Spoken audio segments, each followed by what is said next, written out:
Hello বন্ধুরা, আজকে আমরা এসেছি পিএসসি ক্লার্কশিপ মেইনস সহ অন্যান্য এক্সামের জন্য গুরুত্বপূর্ণ বাংলা ডেসক্রিপটিভ একটা প্রতিবেদন নিয়ে। আজকের টপিক হচ্ছে কন্যাভ্রূণ হত্যা।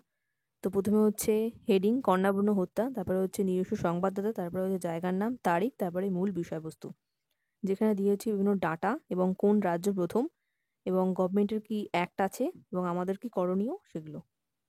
তো কন্যাভ্রূণ হত্যাতে বিশ্বে ভারত অগ্রগণ্য। সেই শীর্ষস্থান থেকে নিকট ভবিষ্যতে দেশ সরে আসবে তার সম্ভাবনাও নেই। বিশেষজ্ঞদের মতে 2017 সাল থেকে 2025 সালের মধ্যে কন্যাভ্রূণ হত্যার সংখ্যা পৌঁছাবে 4,69,000 জন এবং 2030 সালের মধ্যে দেশ থেকে জন্মের পূর্বেই মুছে যাবে 68 লক্ষ কন্যা সন্তান এবং 2030 সালের মধ্যে দেশের মধ্যে প্রথম স্থান অধিকার করবে উত্তরপ্রদেশ। কন্যাভ্রূণ হত্যার প্রতিরোধে দেশে একটি সুস্পষ্ট আইনও রয়েছে। 1994 সালের এই আইন অনুযায়ী ভ্রূণের লিঙ্গ নির্ধারণ ও ভ্রূণ হত্যা উভয়ই শাস্তিযোগ্য অপরাধ। কিন্তু তা সত্ত্বেও কখনো গোপনে বিভিন্ন ক্লিনিকে, বাড়িতে আল্ট্রাসাউন্ড প্রযুক্তির মাধ্যমে ভ্রূণের লিঙ্গ নির্ধারণ ও গর্ভপাত করা হয়। অদক্ষ হাতে গর্ভপাত করার কারণে প্রসূতিদের প্রাণ সংশয়েরও বিষয় আছে।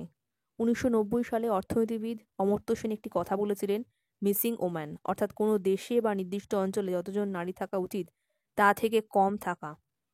30 বছর অতিক্রান্ত, দেশে কন্যাভ্রূণ হত্যা অব্যাহত। এই ক্ষেত্রে আইনটি যে যথাযথভাবে প্রয়োগ করা হয়নি তা নয়, কন্যা সন্তান চাওয়ার পিছনে যে জরাগ্রস্ত মানসিকতা দায়ী তারও উপযুক্ত সংস্কার হয়নি। কন্যা সন্তানকে যতদিন পরিবারের আর্থিক বোঝা বলে ভাবা হবে ততদিন আইন প্রণয়ন করে বা বেটি বাঁচাও বেটি পড়াও স্লোগান চালিয়ে সরকার নিশ্চিন্ত থাকতে পারে না। মেয়েদের সক্ষমতার সার্বিক কর্মসূচি প্রয়োজন। শিক্ষা থেকে সম্পদ সবকিছুই পৌঁছতে হবে মেয়েদের কাছে। অজাত কন্যাদের বাসভূমি করতে হবে দেশকে।